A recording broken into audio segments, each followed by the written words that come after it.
Tyson Fury, I'm gonna be short, sweet and simple. This fight right here, you better be preparing. You better train your butt off as if your life depends on it, because your life depends on it. Don't go up missing. I'm gonna smash your fucking face in, you prick. How about that for a fucking message? Well, fight fans, I'm sure you've enjoyed that little introduction to this episode, the big fight preview, Tyson Fury, Deontay Wilder 3, happening this coming weekend. Tyson Fury, well, he's going to knock him the fuck out, apparently. That's what he says he's going to do.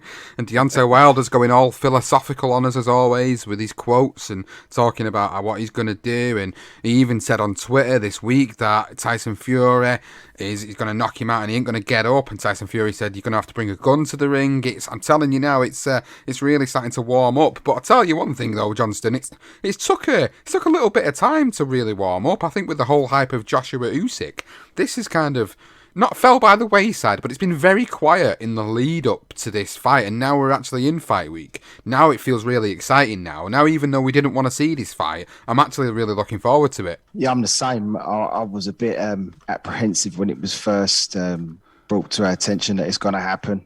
We was disappointed at first because the Joshua fight didn't happen, but then when they said it's coming out, it's the third's happening, and Joshua's fighting Usyk. Yeah, I sort of again I was a little bit reserved of it, but now it's coming up and we're in fight week. I'm really, really looking forward to it. I can't wait, and especially when you see Tyson Fury, just so great with words, and he puts it, he's so to the point, and I think that's what people love about him. It doesn't mince his words, indeed. So this episode then, guys, we're going to be talking about Tyson Fury, Deontay Wilder 3. We're going to talk about a few fights on that undercard, including a rematch between Adam Kownacki and Robert Helenius. F.A. Jagbury's on the undercard, fighting a fellow undefeated fighter. And we're coming over to the UK, and we're going to talk about Liam Smith and Anthony Fowler happening also on the same weekend. Ted Cheeseman, Troy Williamson's going on in that card. Kieran Conway, James Metcalf, and Frank Warren has also got a card on this weekend with Brad Foster and Jason Cunningham, the return of Callum Johnson. It's a really, really, really stacked episode, so we'll try our best to get as much in as possible, give you as much detailed predictions, analysis on all these fights, but it's got to start somewhere, and the biggest fight of the weekend for me is obviously Tyson Fury, Deontay Wilder. Very exciting. The landscape of heavyweight boxing's changed yet again, with Anthony Joshua losing the other week to Alexander Usyk, and now that provides a more meatier fight this weekend, and even more at stake, I think, for both of these guys, really. There's a lot to lose for both of them, because at the end of the day, there's a meal ticket waiting in Alexander Usyk. Whether these guys want to fight him or they don't want to fight him, there's a massive meal ticket there for them, and this is the opportunity now for Deontay Wilder to try and get a bit of redemption, but it's also the opportunity for Tyson Fury to show that second fight, it wasn't just a fluke. It wasn't all about the heavy artillery that Deontay Wilder was carrying in his lead up to the fight. It wasn't about all the excuses he made in the aftermath of the fight. It's all going to come down to what happens in the ring on Saturday night, and I'm really looking forward to it. And Johnston, I suppose I'm going to come to you now and just ask you about your opinions for this fight on Saturday night, and initially what your thoughts are in the lead up to it. I think the first thing I'm going to be really intrigued to see is when Tyson Fury's getting his gloves put on before the fight even starts, and I'm sure the cameras will be in there and double checking that he hasn't padded his gloves, as many have turned around and said in the Wilder camp. Probably checking Deontay Wilder's drink, make sure no one spiked it. It's going to be the lead up that's going to be really interesting. And then also the intros and seeing how Wilder approaches it. Does he come in once again with all that armor like he had before? Or does he go the Mike Tyson route and just come down in a white shirt, a white vest, and just literally stroll into that ring and then look to do the business in there? I would like to see that side of Wilder rather than all the flashiness and all these weird gear and armor that he comes out with. So for me, I think that's one of the first aspects of this fight that I'm really looking forward to before a punch is even thrown. I'm agreeing with that, because I think there's a lot of psychological mind games going into it. I think you look at the last fight and how emphatic Tyson Fury won that last fight and the way he dominated Deontay Wilder. I think you've got to give the psychological edge to Tyson Fury straight away. Tyson Fury's had a lot going on in the build-up to this. Obviously, he nearly lost his new baby daughter. And obviously that's going to play a lot on people's minds as to whether is he been fully focused in training because of that? Surely not, because of what's been going on outside of the ring. But then again, he's a no matter what you think of him, I think he's quite a consummate professional, and I think he's always backed up his words. Remember, he is undefeated. He's got the one draw on his record. No one's actually been able to defeat him yet in the ring, so he's always going to have that aura of invincibility about him, but we know how quickly that can shatter when somebody gets beat. So it does make for quite an interesting fight, because Deontay Wilder's now gone to Malik Scott. He's got rid of his corner from last time, of course, and he's got Malik Scott training him now instead. And how's that going to affect the landscape of things? Has Malik Scott brought anything to the table this time around? Has he brought something different? I don't think he will have brought anything that's going to be different for Deontay Wilder not to revert to type in this fight when the going gets tough. That's my first thoughts on Malik Scott being in the corner, is what could he possibly bring to the table that his former camp couldn't? You know, what can he bring? I don't think he can bring anything more. It's like they say about trying to teach an old dog new tricks. How many fighters have we seen go to different trainers in the past, and sometimes it looks like they're making these adjustments. Sometimes it works out for the best. Sometimes it just really looks like all they've done is try to discipline him in a certain way, and it's not worked out as well as what they've wanted it to. So what are your thoughts on Malik Scott being in Deontay Wilder's corner for this one? I think I think the loss of Mark Breland's going to be a significant factor. I'm not quite sure why Wilder sacked him. I didn't understand it. I think Mark Breland has shown he's a decent trainer, whereas Malik Scott hasn't really shown me anything. So I think, if anything, that's going to be a hindrance. I mean, Deontay Wilder has one shot. Let's be honest. Everything else about Deontay Wilder is all fundamentally wrong. The way he throws his punches are all over the shop. But that's what makes him exciting, because if we don't know, and he doesn't even know how he's going to throw that punch, then Tyson Fury certainly needs to keep his concentration, because you don't know where it's coming from and it could catch you. And I don't think Malik Scott's going to show Wilder anything. I don't think Wilder can actually throw a jab. Honest to God, I don't think he can. He sort of just leaves his arm out there, and long levers of his, just to work away, to figure out where the target is. That's all it is. He's just, and everything about him is just wrong. It doesn't mean that I think he's going to lose the fight as such. I mean, I do, but we'll go into that in a minute. But the fact of the matter is, you're not going to be able to teach him anything different. It's just about how he can land that punch, and can Malik Scott maybe adjust his footwork slightly, where he can make that shot come out of nowhere, literally pulls it out of his arse, and Fury doesn't see it. The other thing is, he's got to land it early, because I think the more that fight goes on, he's going to tire. He's also got a stamina issue, a bit like Joshua for me. But in terms of Malik Scott, I don't think he brings anything new to this camp, Sean. I really don't. I actually think it hinders Wilder. I think he's made a rash decision in getting rid of Mark Breland, who I thought was a respected and very good trainer. I agree with Mark Breland being a very respected trainer.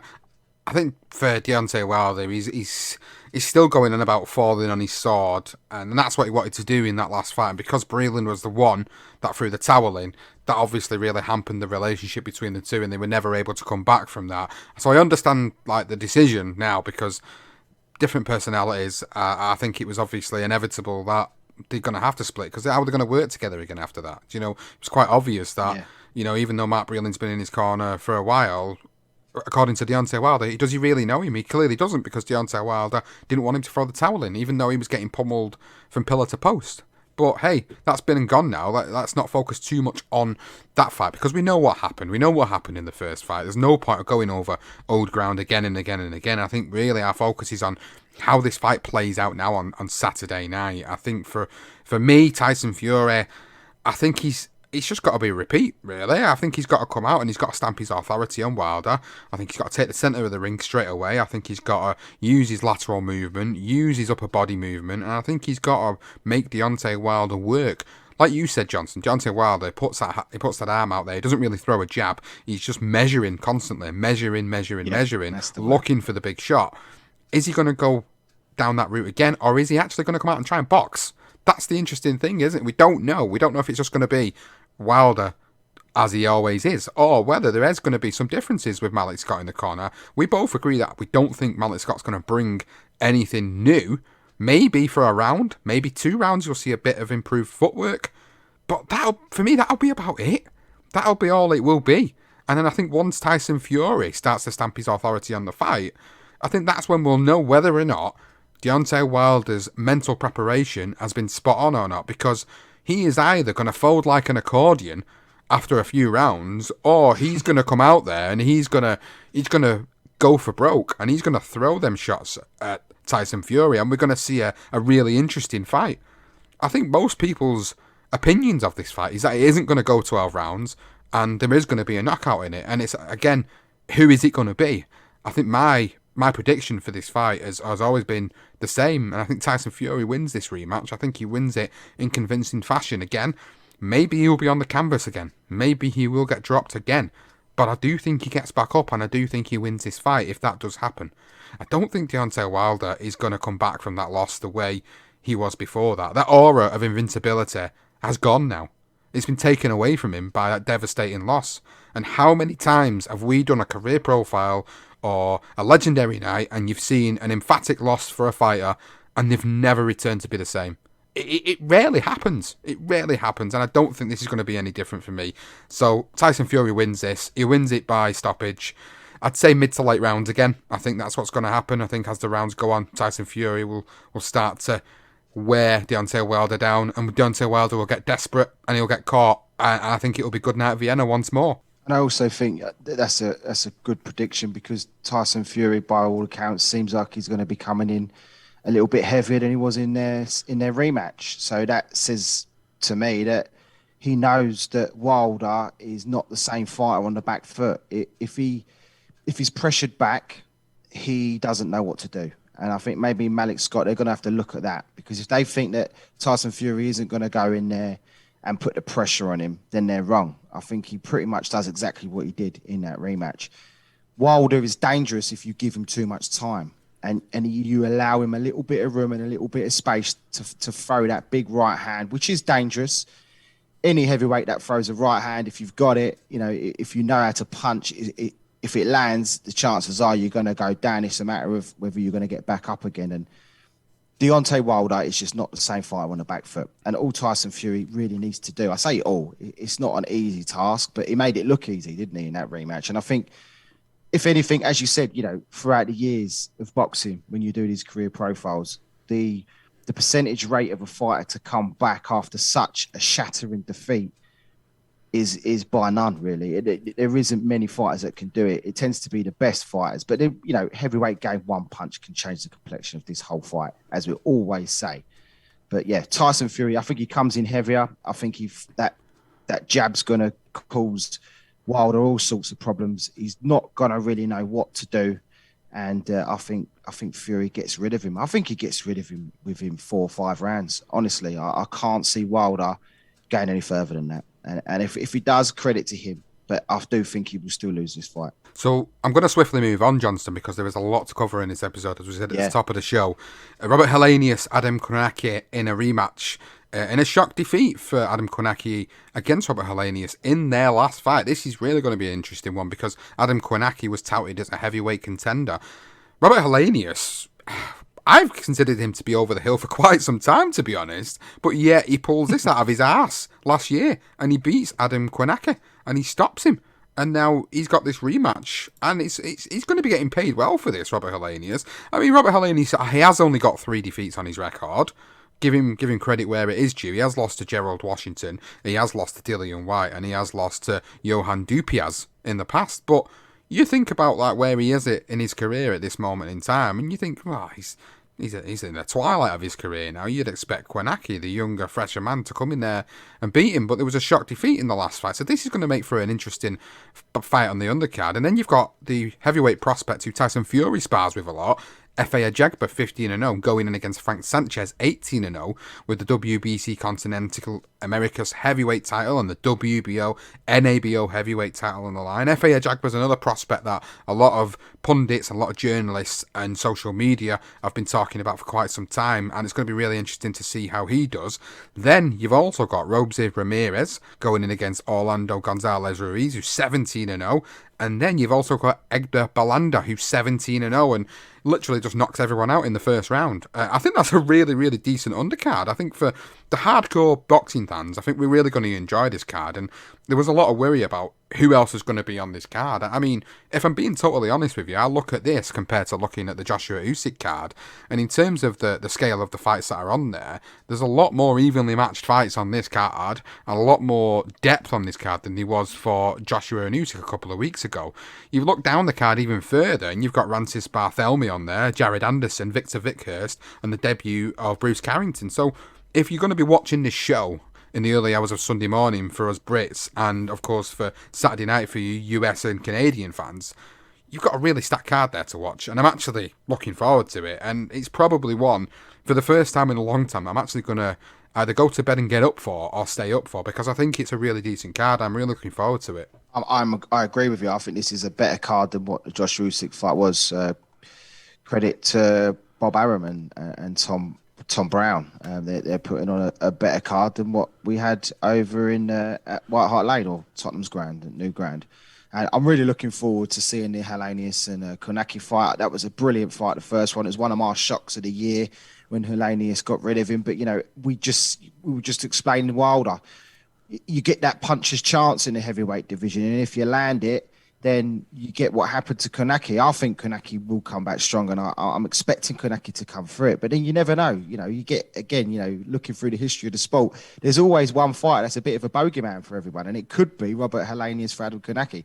Although I'm expecting Konaki to have learnt from that and come back with a victory. I'm really looking forward to it. And Efe Ajagba is a guy that I've been keeping an eye on for the last couple of years, and I'm really impressed with his rise. He hasn't had a major fight.